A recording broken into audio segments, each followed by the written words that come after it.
The Legend of Sleepy Hollow by Washington Irving, Part 1. Found among the papers of the late Diedrich Knickerbocker. A pleasing land of drowsy head it was, of dreams that wave before the half-shut eye, and of gay castles in the clouds that pass, forever flushing round a summer sky. Castle of Indolence. In the bosom of one of those spacious coves which indent the eastern shore of the Hudson, at that broad expansion of the river denominated by the ancient Dutch navigators the Tappan Zee, and where they always prudently shortened sail and implored the protection of St. Nicholas when they crossed, there lies a small market town or rural port, which by some is called Greensburg, but which is more generally and properly known by the name of Tarrytown. This name was given, we are told, in former days by the good housewives of the adjacent country,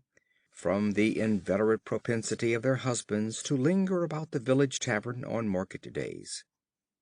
Be that as it may, I do not vouch for the fact, but merely advert to it, for the sake of being precise and authentic.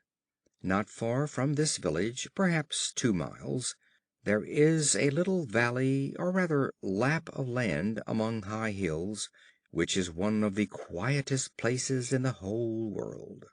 A small brook glides through it, with just murmur enough to lull one to repose, and the occasional whistle of a quail or tapping of a woodpecker is almost the only sound that ever breaks in upon the uniform tranquillity. I recollect that when a stripling, my first exploit in squirrel shooting was in a grove of tall walnut trees that shades one side of the valley. I had wandered into it at noontime, when all nature is peculiarly quiet, and was startled by the roar of my own gun as it broke the Sabbath stillness around, and was prolonged and reverberated by the angry echoes.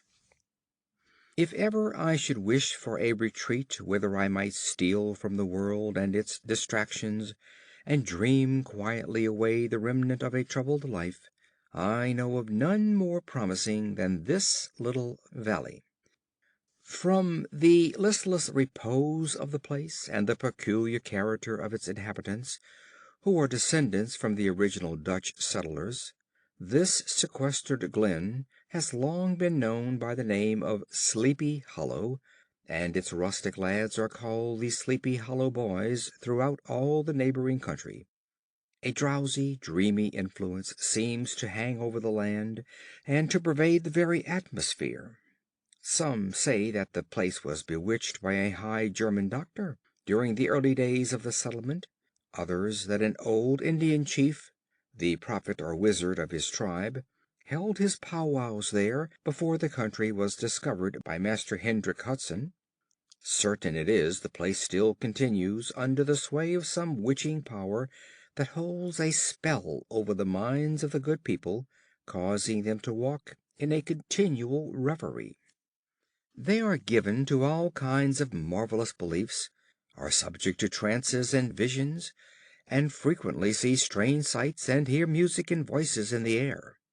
The whole neighborhood abounds with local tales, haunted spots, and twilight superstitions. Stars shoot and meteors glare oftener across the valley than in any other part of the country,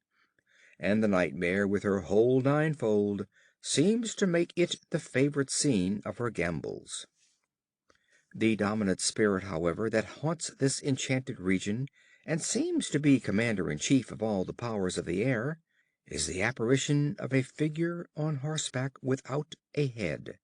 It is said by some to be the ghost of a Hessian trooper, whose head had been carried away by a cannon ball in some nameless battle during the Revolutionary War,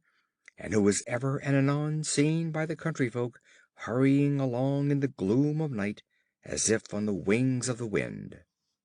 His haunts are not confined to the valley, but extend at times to the adjacent roads, and especially to the vicinity of a church at no great distance. Indeed, certain of the most authentic historians of those parts, who have been careful in collecting and collating the floating facts concerning this spectre,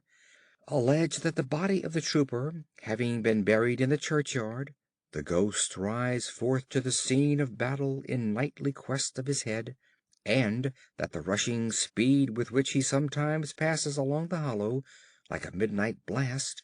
is owing to his being belated, and in a hurry to get back to the churchyard before daybreak.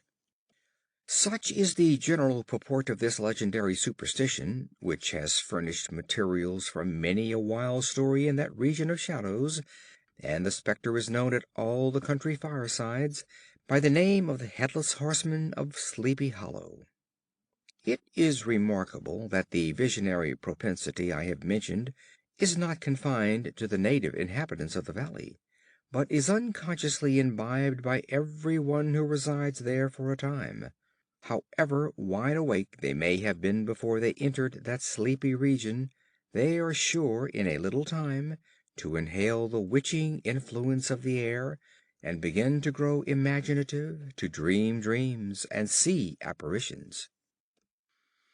I mention this peaceful spot with all possible laud, for it is in such little retired Dutch valleys, found here and there embossed in the great state of New York, that population, manners, and customs remain fixed, while the great torrent of migration and improvement, which is making such incessant changes in other parts of this restless country, sweeps by them unobserved. They are like those little nooks of still water which border a rapid stream, where we may see the straw and bubble riding quietly at anchor, or slowly revolving in their mimic harbor, undisturbed by the rush of the passing current. Though many years have elapsed since I trod the drowsy shades of Sleepy Hollow, yet I question whether I should not still find the same trees and the same families vegetating in its sheltered bosom. In this by place of nature there abode, in a remote period of American history, that is to say some 30 years since, a worthy wight of the name of Ichabod Crane, who sojourned, or as he expressed it, tarried, in Sleepy Hollow for the purpose of instructing the children of the vicinity.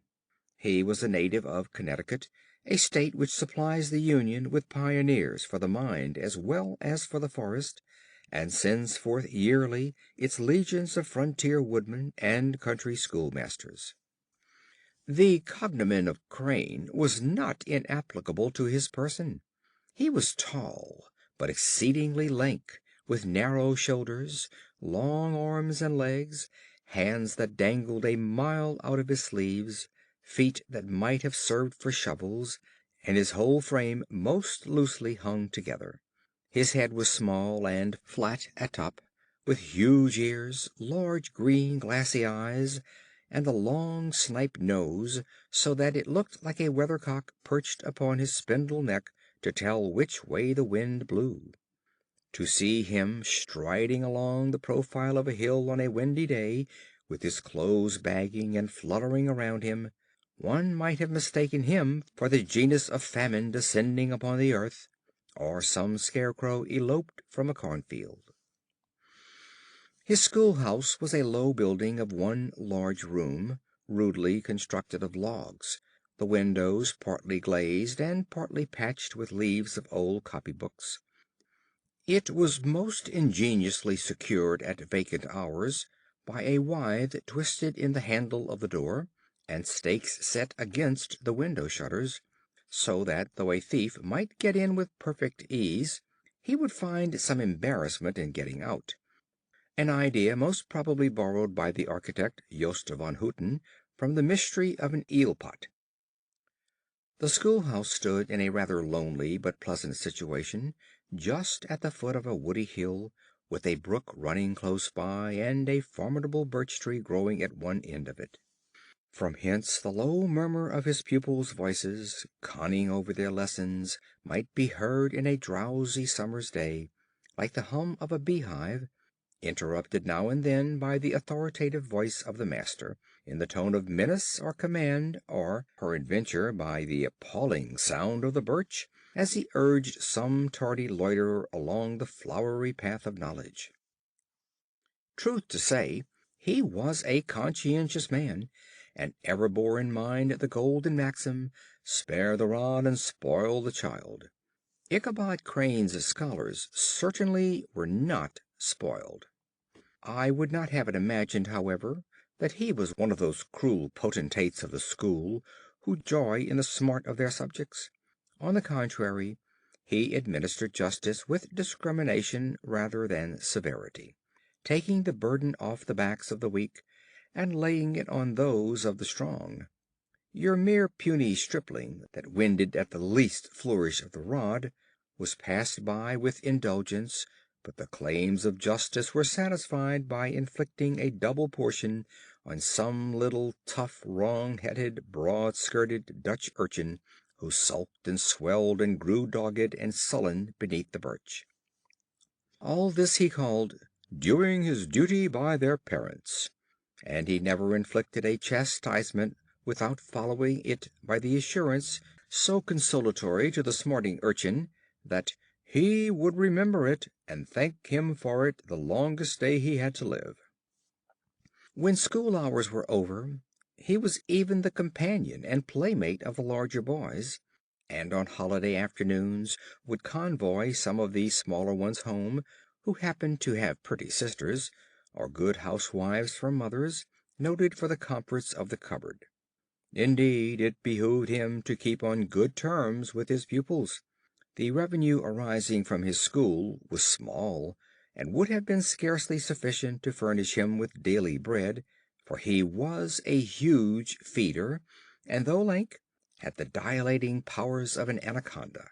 But to help out his maintenance he was, according to the country custom in those parts, boarded and lodged at the houses of the farmers whose children he instructed. With these he lived successively a week at a time, thus going the rounds of the neighborhood with all his worldly effects tied up in a cotton handkerchief.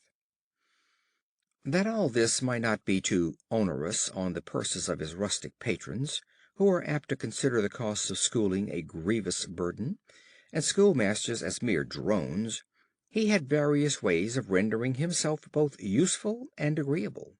He assisted the farmers occasionally in the lighter labors of their farms, helped to make hay, mended the fences, took the horses to water, drove the cows from pasture, and cut wood for the winter fire. He laid aside, too, all the dormant dignity and absolute sway with which he lorded it in his little empire, the school, and became wonderfully gentle and ingratiating.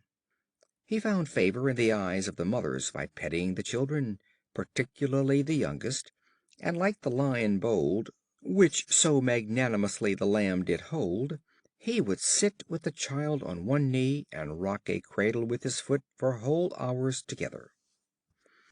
In addition to his other vocations, he was the singing master of the neighborhood, and picked up many bright shillings by instructing the young folks in psalmody. It was a matter of no little vanity to him on Sundays to take his station in front of the church gallery with a band of chosen singers, where, in his own mind, he completely carried away the palm from the parson. Certain it is his voice resounded far above all the rest of the congregation, and there are peculiar quavers still to be heard in that church, and which may even be heard half a mile off, quite to the opposite side of the mill pond on a still Sunday morning, which are said to be legitimately descended from the nose of Ichabod Crane. Thus, by divers little makeshifts, in that ingenious way which is commonly denominated by hook and by crook, the worthy pedagogue got on tolerably enough, and was thought by all who understood nothing of the labor of headwork to have a wonderfully easy life of it.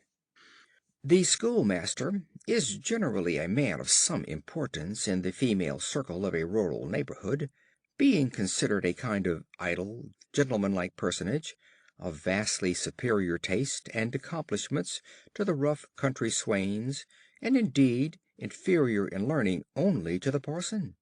His appearance, therefore, is apt to occasion some little stir at the tea-table of a farmhouse, with the addition of a supernumerary dish of cakes or sweetmeats, or peradventure the parade of a silver teapot.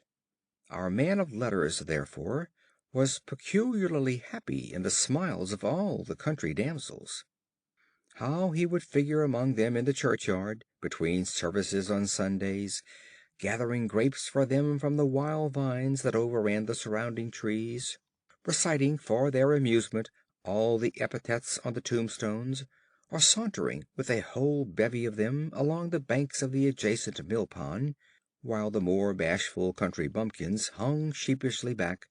envying his superior elegance and address. From his half itinerant life, also, he was a kind of traveling gazette, carrying the whole budget of local gossip from house to house, so that his appearance was always greeted with satisfaction. He was, moreover, esteemed by the women as a man of great erudition, for he had read several books quite through, and was a perfect master of Cotton Mather's History of New England Witchcraft, in which, by the way, he most firmly and potently believed. He was, in fact, an odd mixture of small shrewishness and simple credulity. His appetite for the marvelous and his powers of digesting it were equally extraordinary, and both had been increased by his residence in this spellbound region. No tale was too gross or monstrous for his capacious swallow. It was often his delight, after his school was dismissed in the afternoon, to stretch himself on the rich bed of clover bordering the little brook that whimpered by his schoolhouse, and there con over old Mather's direful tales until the gathering dusk of evening made the printed page a mere mist before his eyes. Then, as he wended his way by swamp and stream and awful woodland to the farmhouse where he happened to be quartered, every sound of nature at that witching hour fluttered his excited imagination. The moan of the whippoorwill from the hillside, the boding cry of the tree toad, that harbinger of storm, the dreary hooting of the screech owl, or the sudden rustling in the thicket of birds frightened from their roost.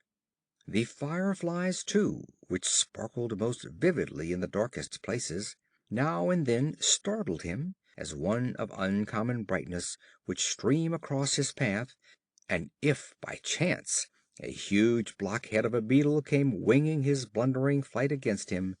the poor varlet was ready to give up the ghost with the idea that he was struck with a witch's token. His only recourse on such occasions, either to drown thought or drive away evil spirits, was to sing psalm tunes, and the good people of Sleepy Hollow, as they sat by their doors of an evening, were often filled with awe at hearing his nasal melody, in linked sweetness long drawn out, floating from the distant hill or along the dusky road.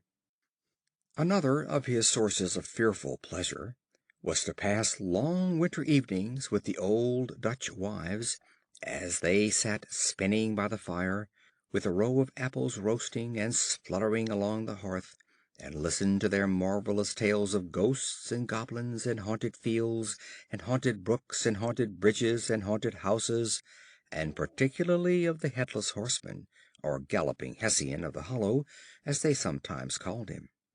He would delight them equally by his anecdotes of witchcraft, and of the direful omens and portentous sights and sounds in the air, which prevailed in the earlier times of Connecticut, and would frighten them woefully with speculations upon comets and shooting stars, and with the alarming fact that the world did absolutely turn round, and that they were half the time topsy-turvy. But if there was a pleasure in all this, while snugly cuddling in the chimney corner of a chamber that was all of a ruddy glow from the crackling wood fire, and where of course no spectre dared to show its face,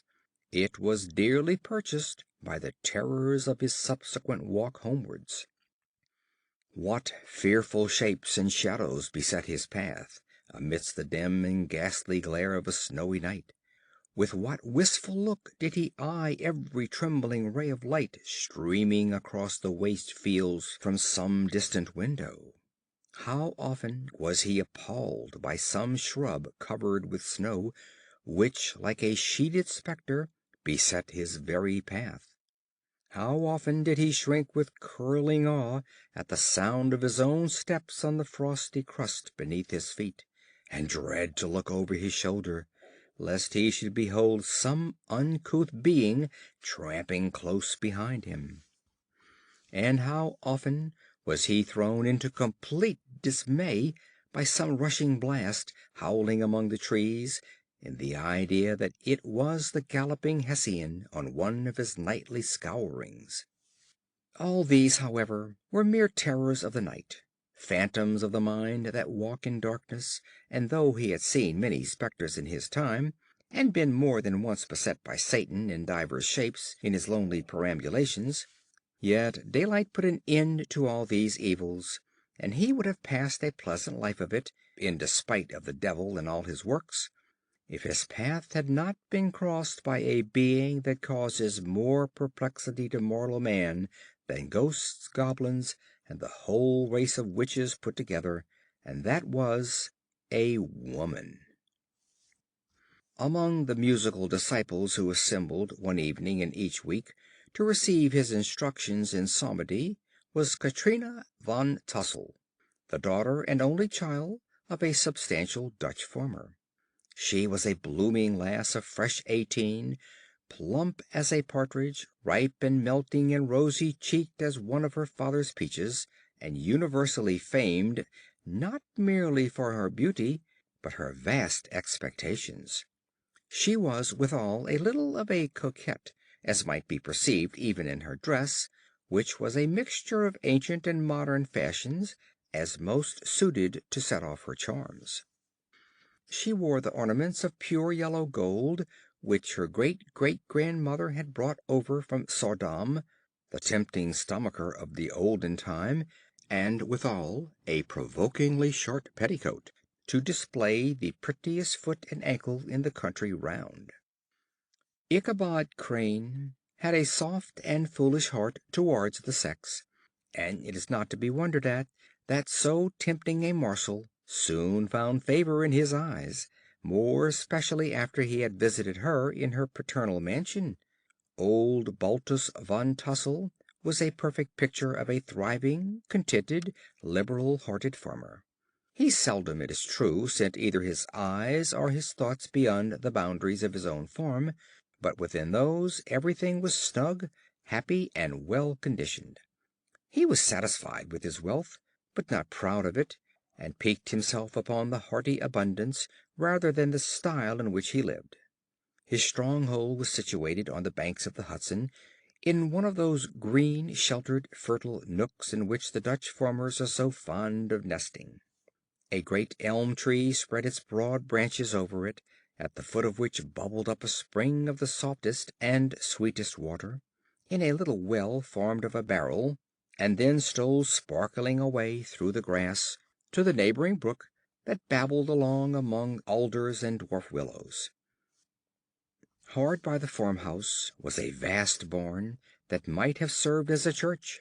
every window and crevice of which seemed bursting forth with the treasures of the farm.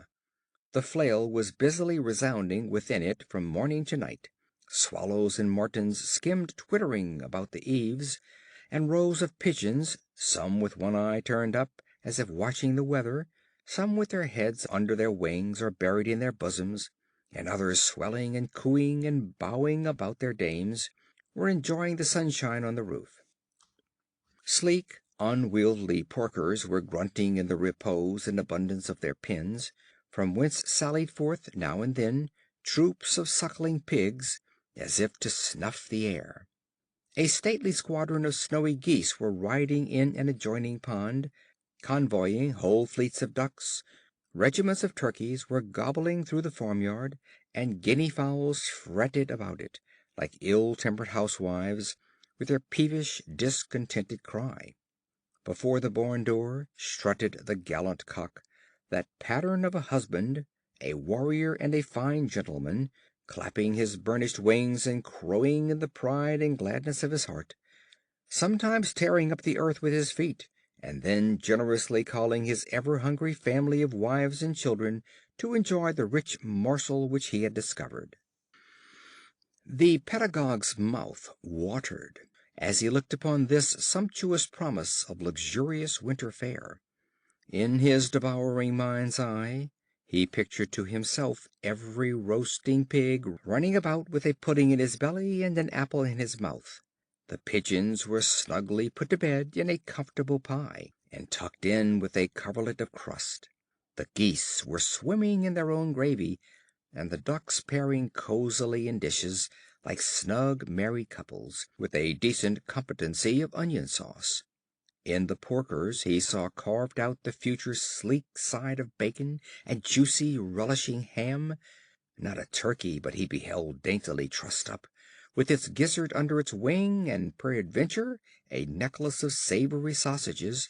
and even bright Champletyre himself lay sprawling on his back in a side dish, with uplifted claws, as if craving that quarter which his chivalrous spirit disdained to ask while living.